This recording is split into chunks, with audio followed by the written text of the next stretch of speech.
Hey everybody, Scott with Tango Down Production here. Hello. Want to do a really cool video review real fast. I built a 9mm AR that takes Glock magazines. These little guys right here. So, fits right in here like so. As you can see there. I'm running solo here on the camera, so I apologize. I'll kind of go over what I used here. So what I've got here is a Critical Capabilities lower, alright, made by this company right there, Critical Capabilities. I got the lower on sale at Brownells. Now when you get the lower, it comes stripped, but they give you two components. They give you the ejector with your set screws, which you will need in order to install your ejector, and they give you, and a lot of you know, your bolt catch, bolt release will usually there's a roll pin that goes in here, but actually not the case on this one. You can't really see it because the bad lever's in the way, but it's actually like a pin with a set screw on the end of it, and that's how you install your bolt catch there, which I think is a pretty novel idea. I think that is a really cool idea. You should be able to buy those and then install them in standard AR lowers. This is a Palmetto State Armory, enhanced, tuned, I guess, polished, whatever trigger. Very nice trigger. They're on sale right now for $30. So if you guys want to put a better trigger than your stock bare bones AR trigger in your rifle, I highly recommend them. Pretty slick little trigger. Standard safety for right now, just until I get my one from Seekins Precision in. It's going to be red anodized with an ambi feature. I used the Magpul SL grip because I wanted something really thin with yet some texturing. The lower is billet, comes with a built-in extended trigger guard, which I think is really nice.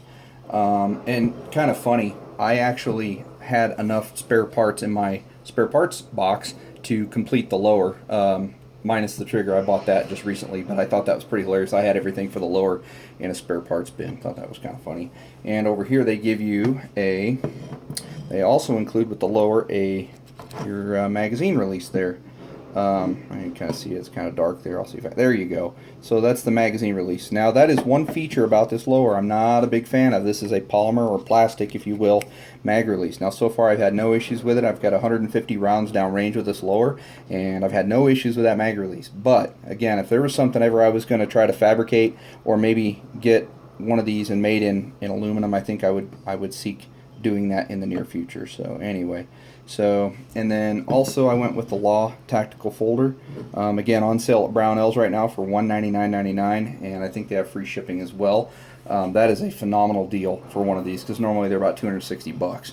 And so and then I went with the CAC Shockwave blade, again because now obviously the ATF has decided to reverse their opinion about shouldering pistol braces.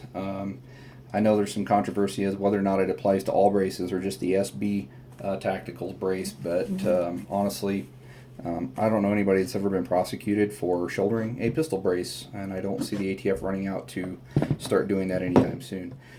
Now, the upper receiver here I'll talk about, as you can kind of get a field of view there.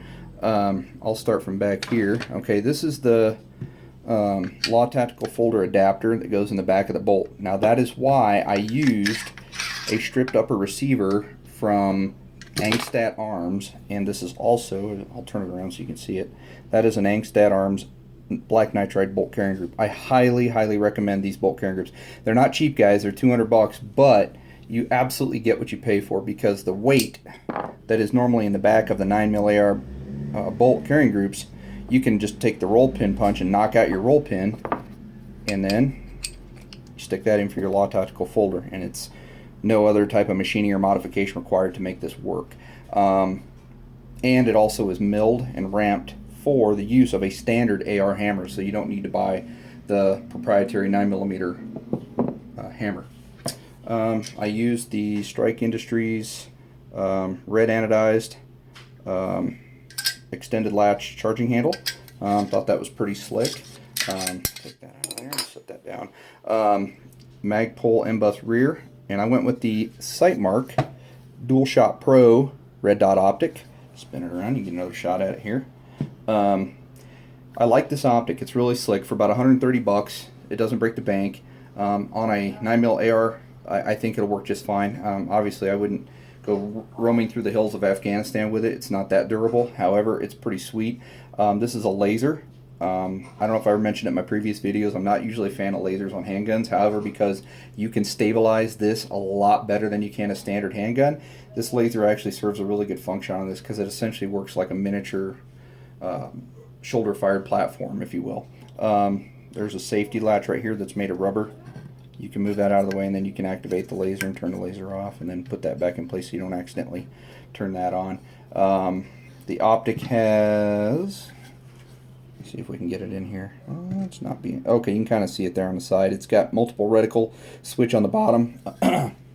I use the circle with the dot, very similar to like the EOTech reticle. It has a quick detach throw lever, which is adjustable. So if you want to put it on your rail and it's a little bit loose, you can tighten it up, or vice versa. Again, this is a stripped upper from Angstad Arms. And the barrel is a Faxon 8.5-inch barrel, and the handguard, as anyone who knows me well enough to know, I use these on all my rifles. This is a Midwest Industries 7-inch Keymod handguard. I'm a ginormous fan of those. This is a BCM hand stop because I'm going to be running a suppressor on this. So, which this is the SD Tactical muzzle brake, which will accommodate my suppressor, and I'm going to probably mill this last port off and make it, so that it'll essentially be, it'll look like that instead of the full 3-port, because it's just really not needed. It's 9mm. I mean, there's little to no recoil with it as anyway. So there it is. I will kind of get a picture of it here with it all put together, so you can kind of get an idea what I'm dealing with here.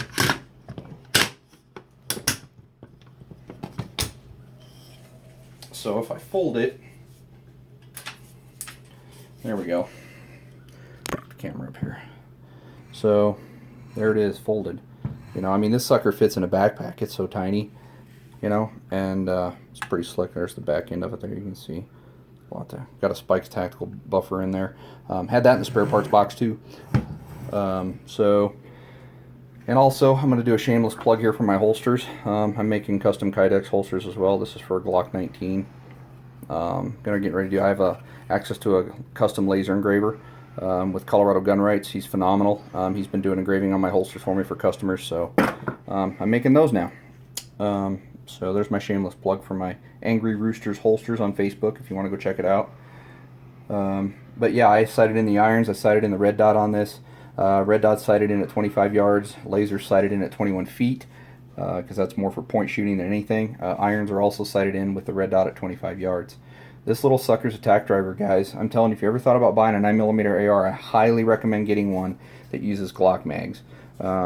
These OEM Glock mags are phenomenal, and plus you can get them in 33 rounders.